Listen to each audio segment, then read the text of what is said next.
Let's see how to use R and apply the pruning techniques that we have just discussed.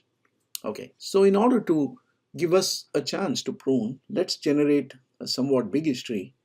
So we do that by, I assume that we've already done the partitioning and so on as per the earlier lessons. So we do the same thing. We show data is train. This time we are saying min split is 10.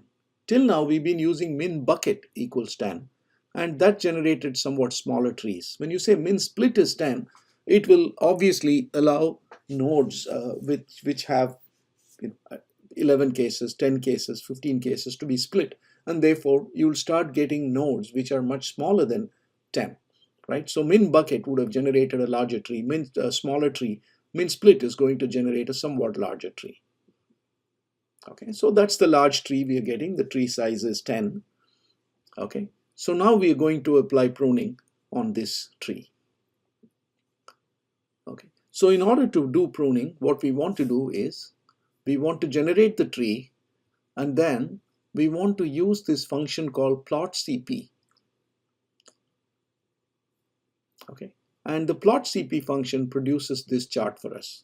Okay, I'm not going to go into all the details of this chart because there are some intricate calculations that are involved, right? But the idea is that this is based upon cross-validation results, right? So it did the cross-validation and it got the mean and standard deviation for trees of each size. Okay, so notice here you've got the tree size 1, 2, 4, 7, 8.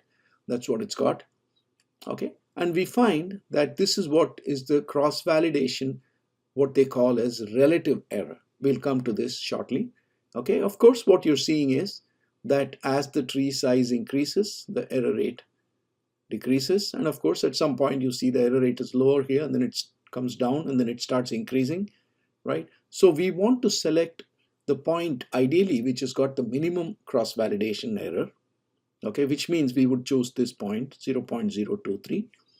Okay, but sometimes what they do is rather than using the tree size that corresponds exactly to the lowest error, what they do is they prefer to select the tree which has got an error which is somewhat higher than this by up to 1 standard deviation of the error, right? So that's what the line represents. The line represents the minimum error plus 1 standard deviation of the minimum error. And this will become clearer when we look at the textual representation of this, right? So what we really want to do is to choose the point which is closest to that size, closest to the line. Okay, choose the point which is closest to the line but below the line. That's what we want to choose. Okay, so in this particular case it's a matter of and of course we want to choose the leftmost such point, because here we've got bigger trees with lower errors, but that's not what we want, right? Which is somewhat peculiar. These are not lower, of course, these are higher errors. So instead of choosing this point, we might as well choose a tree of smaller size that produces the same error rate, right? So in this case, we might choose this as the tree, right? So in this example, a tree of size 2 is what we would think is optimal, but of course, a tree of size 4 is not big either. So we could choose the tree with the lowest error rate as well. Okay, now in order to generate that, we will use the prune function, and I'll show you that. Okay, now to see a textual version of that tree, you can use the print CP function.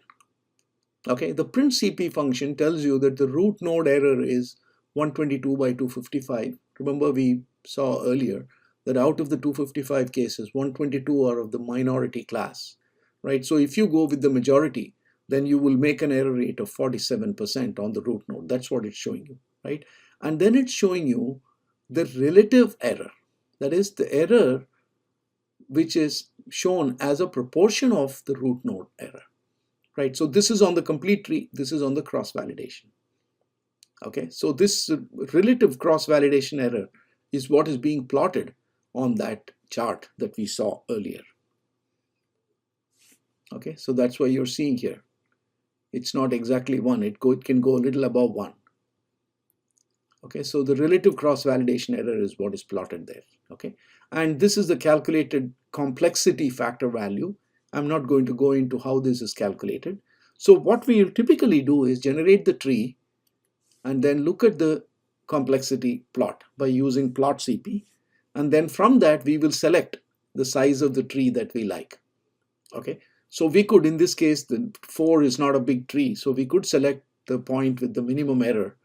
In some cases, what will happen is you'll have a very large tree, and the tree with the minimum error will tend to be quite large, and therefore we will apply this one standard deviation condition and choose the leftmost point which is below the line and closest to it, and we will select the tree size corresponding to that.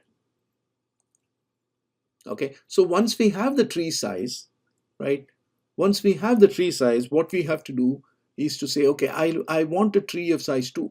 Then note down this number here.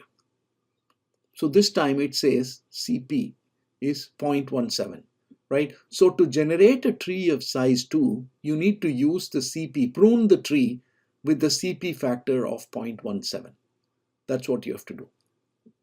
Okay, and if you want some other size, you will use the corresponding value. Okay, so that's really what this is showing us. So now we're going to do the pruning of the tree.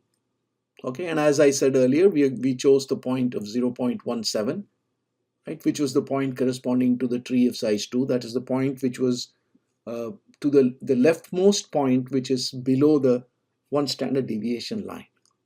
Okay, so we pruned it, and now we've got a pruned tree. Okay, you can print the pruned tree, and of course you will find that the pruned tree has only 2 leaf nodes, because that's what we chose from the complexity factor chart. Okay, so now that we have the pruned tree, we can apply the pruned tree to our test partition. Again, predict bh.prune test, right? But of course, we are going to use type equals class, right? Because we are not using the probability in this particular case, right? Unfortunately, with the classification trees, the moment we start doing cross-validation, it becomes a little tricky to use probabilities and use the ROC approach, right? That becomes tricky because when it is doing the cross-validation, computing the cross-validation errors and so on, all of that is being done using the default cutoff of 0.5, right? So we cannot control that. So therefore, if we are using the results of cross-validation, we cannot really rely on ROC to generate the cutoff. Okay, there is an alternative. We'll be looking at that next. Okay, so this is the whole process, right? So we generate the tree, generate a somewhat big tree, then we plot the complexity factor by using the plot CP function. Then we look at the chart and determine what size of tree is good for us. Then we go back, prune the tree to that size, and then apply the pruned tree on our test partition and see how it performs. Of course, I have not shown you the code to actually generate the error matrix yet. So here we generated the predictions, type equals class, so it went by majority, went by a default cutoff of 0.5. And here we are generating the actual error matrix. And we of course use the test data, right? Because in the predictions, we use test. So pred.test contains the predictions on the test data, and we generate this.